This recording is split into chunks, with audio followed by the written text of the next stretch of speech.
Welcome friends, today we will discuss about abnormal heart sounds. The first indication of heart disease may be the discovery of an abnormal sound on auscultation.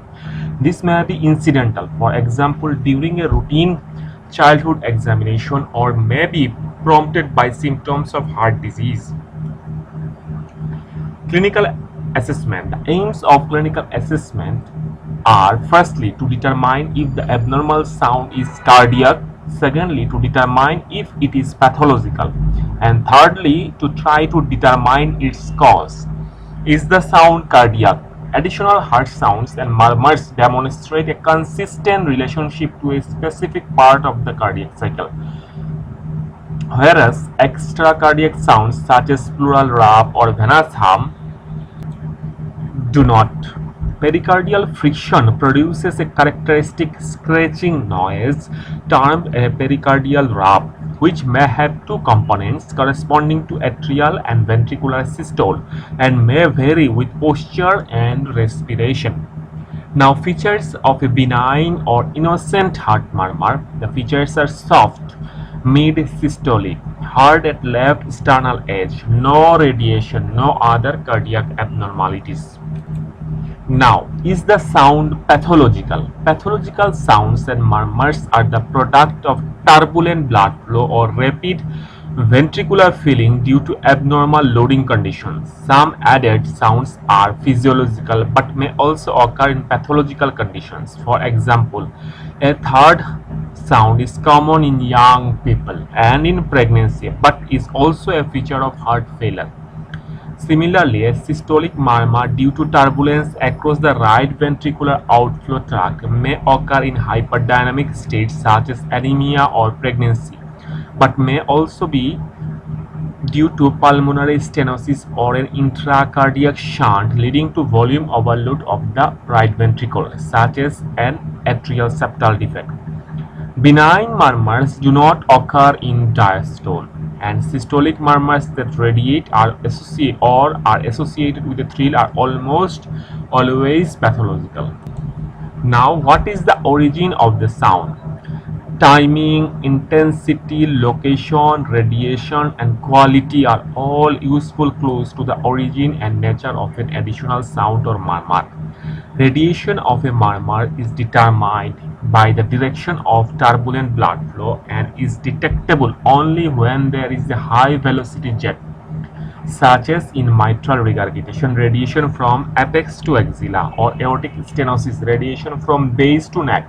Similarly, the pitch and quality of the sound can help to distinguish the murmur, such as the blowing murmur of mitral regurgitation or the rasping murmur of aortic stenosis.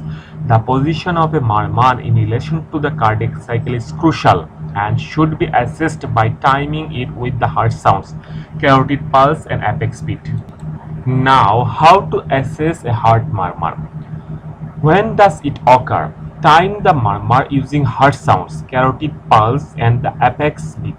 Is it systolic or diastolic? Does the murmur extend throughout systole or diastole, or is it confined to a shorter part of the cardiac cycle? Next, how loud is it? The intensity. It is divided into 6 groups: grade 1, grade 2, grade 3, grade 4, grade 5, grade 6. Grade 1 indicates very soft, audible only in ideal conditions. Grade 2 is soft, grade 3 is moderate, grade 4 loud with associated thrill, grade 5 very loud, grade still heard without stethoscope. Note, diastolic murmurs are very rarely above grade 4. Now, where is it heard best? Location. Listen over the apex and base of the heart, including the aortic and pulmonary areas. Where does it radiate? Listen to the neck, axilla, or back. What does it sound like? Pitch and quality. Pitch is determined by flow. High pitch indicates high velocity flow. Is the intensity constant or variable? Now, systolic murmurs. Ejection systolic murmurs are associated with ventricular outflow obstruction and occur in mid-systole with a crescendo-decrescendo pattern, reflecting the changing velocity of blood flow. Pansystolic murmurs maintain a constant intensity and extend from the first heart sound throughout systole and to the second heart sound, sometimes obscuring it. They occur when blood leaks from a ventricle into a low-pressure chamber at an even or constant velocity. Mitral regurgitation, tricuspid regurgitation, and ventricular septal defect are the only causes of a pansystolic murmur. Late systolic murmurs are unusual but may occur in mitral valve prolapse. If the mitral regurgitation is confined to late systole and hypertrophic obstructive cardiomyopathy, if dynamic obstruction occurs late in systole. Now, diastolic murmurs. These are due to accelerated or turbulent flow across the mitral or tricuspid valves. They are low-pitched noises that are often difficult to hear and should be evaluated with the well of the stethoscope. A mid-diastolic murmur may be due to mitral stenosis located at the apex and axilla, tricuspid stenosis located at the left sternal edge, increased flow across the mitral valve, for example the to and fro murmur of severe mitral regurgitation, or increased flow across the tricuspid valve, for example a left to right shunt through a large atrial septal defect. Early diastolic murmurs should have a soft blowing quality with a decrescendo pattern and should be evaluated with the diaphragm of the stethoscope.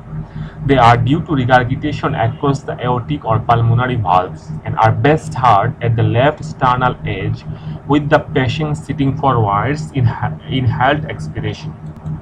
Now, continuous murmur. This results from a combination of systolic and diastolic flow, such as occurs with a persistent ductus arteriosus, and must be distinguished from extracardiac noises such as bruit from arterial shunts, venous hums, high rates of venous flow in children, and pericardial friction rubs. Investigation. If clinical evaluation suggests that the additional sound is cardiac and likely to be pathological, then echocardiography is indicated to determine the underlying cause. Management. Management of patients with additional cardiac sounds depends on the underlying cause. More details are provided in the sections on specific valve defects and congenital anomalies later in this chapter. Now, normal and abnormal heart sounds. First heart sound.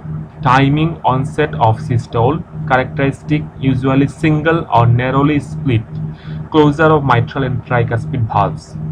First heart sound loud in hyperdynamic circulation such as anemia, pregnancy, thyrotoxicosis, and mitral stenosis. Soft in heart failure, mitral regurgitation. Second heart sound occurred end of systole. Characteristics split on inspiration, single on expiration. Mechanism closure of aortic and pulmonary valve. A2 first, P2 second. Fixed wide splitting with atrial septal defect. Wide but variable splitting with delayed right heart emptying such as right bundle branch block. Reversed splitting due to delayed left heart emptying in left bundle branch block. Now, third heart sound. Early in diastole.